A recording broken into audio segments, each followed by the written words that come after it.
everyone, Assalamualaikum. Welcome back to my new another vlog. This is nice. সবার কি অবস্থা, কেমন আছেন? আশা করছি আল্লাহর রহমতে সবাই ভালো আছেন, সুস্থ আছেন। আমরাও আলহামদুলিল্লাহ ভালো আছি।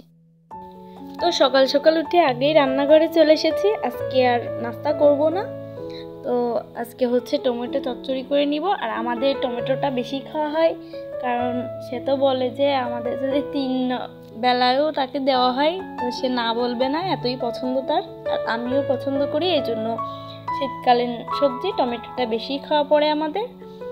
আর রান্না করে খাওয়া বলতে শুধু চচ্চড়িটাই করা হয় বেশি।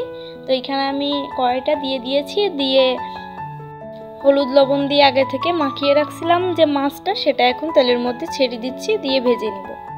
এই তো উল্টিয়ে পাল্টিয়ে খুব ভালোভাবে ভেজে নিচ্ছি।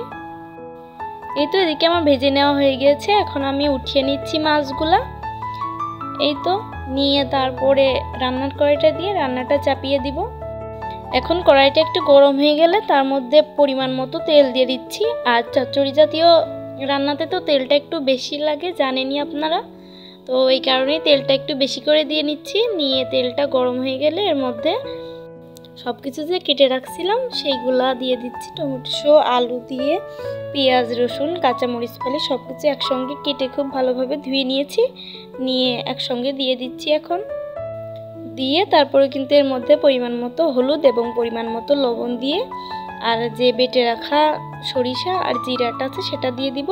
দিয়ে তারপর খুব ভালোভাবে নেড়ে চেড়ে অল্প একটু পানি দিয়ে ঢেকে দিব।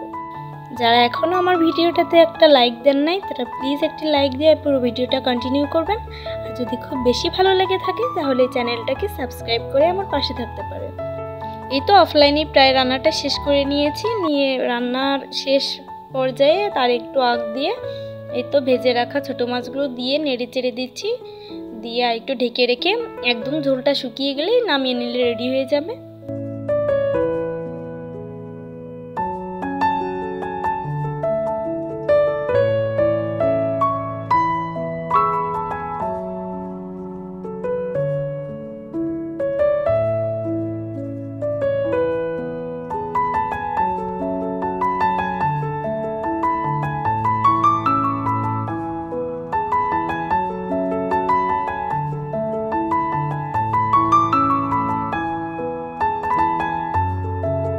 এই তো এর মধ্যে আমার রান্নাটাও কমপ্লিট হয়ে গিয়েছে আর আমি নামিয়ে নিয়েছি। এরপর চলে আসলাম আমি একটা লুচনি বানাবো।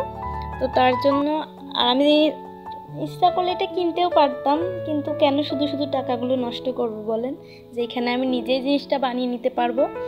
তো তার জন্য আমি এখানে বেশ মোটা করে একটু কাপড় নিয়ে নিয়েছি, নিয়ে এখন আমি লুচনিগুলো বানিয়ে নিচ্ছি। তো এই তো দেখতে দেখতে আমি 2টা লুচনি তৈরি করে নিয়েছি। এখানে আমার লুচনিগুলো রেডি করা হয়ে গিয়েছে। এগুলো এখন কাজের জন্য পুরোপুরি তৈরি। আজকে কিন্তু সেই সংগ্রামে নামবো, মানে ফ্রিজ পরিষ্কার করব। আর এটা তো আমি যেহেতু ভিডিওটা পরে ছাড়ছি, তো আমার কিন্তু প্রচুর ঠান্ডা লাগছিল এই ফ্রিজটা পরিষ্কার করার পরে। আমি প্রচুর অসুস্থ হয়ে গেছিলাম, তো তারপরেও পরিষ্কার করে তো নিতেই হয়েছিল। যাই হোক, কাজটা হয়ে গিয়েছে, এখন এটাই শান্তি। প্রচুর মোটা মোটা বরফ জমে গিয়েছিল, তো তার জন্য আর কি অনেকটা সময় লাগছিল, এই জন্যই হয়তো ঠান্ডাটা লেগেছিল। তো আমার তেমন একটা আমি অসুস্থ হই না, তো যেহেতু অনেকক্ষণ ধরে ঠান্ডায় হাতটা ভিজিয়ে রাখছিলাম এই জন্য হয়তো ঠান্ডাটা লেগে গিয়েছিল। তো তারপরের দিন কিন্তু আমি আবার ঠিক হয়ে গিয়েছিলাম, অতিরিক্ত সমস্যা হইতে পারছিল না, জ্বরটারও আসছিল না। তো এখানে আমি ফ্রিজটা পরিষ্কার করে নিচ্ছি। তার আগে ফ্রিজের মধ্যে সব কিছু বের করে আমি বালতিটিতে রেখে দিচ্ছি, দিয়ে তারপর পরিষ্কার করে তারপর আস্তে আস্তে সব কিছু গুছিয়ে রাখবো এক এক করে। তো এই তো এক এক করে আমি সব জিনিসগুলো বের করে নিয়েছি। আর ড্রয়ারগুলো আমি বাথরুমে রেখে এসেছি, ওগুলো ধুয়ে তারপরে ময়লাটা পরিষ্কার করে এরপর এর মধ্যে দিব। তো প্রচুর পরিমাণ বরফ জমছিল, দেখে কিন্তু বোঝা যাচ্ছে। আর এই তো দেখেন সাইড থেকে কত মোটা হয়ে এসেছে। তো আমি বেশ কিছুক্ষণ একটু ফ্রিজটা বন্ধ করে রেখে যখন বরফগুলো আলগা হয়ে গিয়েছে, তখন এই তো ফ্রিজের সঙ্গে যে চামিচটা দেওয়া থাকে সেটা দিয়ে আলতো হাতে একটু গুঁতা দিলেই পড়ে যাচ্ছে। তো আমি সেগুলোই চাপ ধরে ধরে এক এক করে পরিষ্কার করে নিচ্ছি। তো দেখতে থাকুন। এই তো প্রচুর পরিমাণ বরফ জমছে চারিপাশ দিয়ে, উপর দিয়ে, সবখানে। তো আমি পরিষ্কার করে নিচ্ছি, দেখতে থাকুন।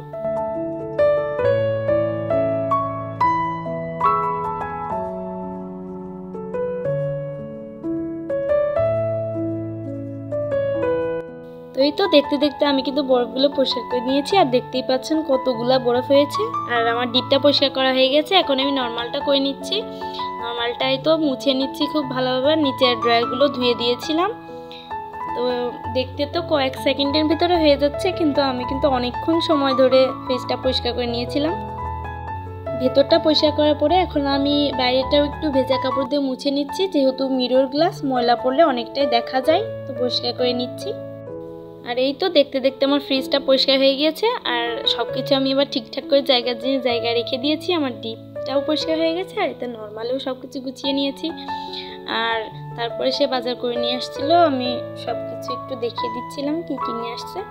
2-3 রকমের শাক নিয়ে আসছিলো, লাউয়ের শাক ছিল, লাল শাক ছিল, পালং শাক ছিল, তো সব কিছু রেখে দিয়েছিলাম। আর এই শাকগুলো একদম নিয়ে আসার পর তাজা তাজা করে খেলেই সুন্দর লাগে, ফ্রিজে রাখার পর এর আর কোনো স্বাদ থাকে না। এখানে ভিক্সল ছিল, এই তো ব্রাশের নষ্ট হয়ে গেছিলো আমাদের, তো তার জন্য ব্রাশ নিয়ে আসছিলো। আর টুকটাক যা বাজার লাগে ডাল সব কিছু নিয়ে এসেছিলো, তো আমি সব কিছু জায়গা জিনিস রেখে দিচ্ছিলাম। তো আমি বাজার গোছানো দিয়ে আজকে ভিডিওটা শেষ করি, আপনাদের থেকে বিদায় নিয়ে নিচ্ছি। তো সবাই ভালো থাকবেন, সুস্থ থাকবেন, আল্লাহ হাফিজ, আসসালামু আলাইকুম।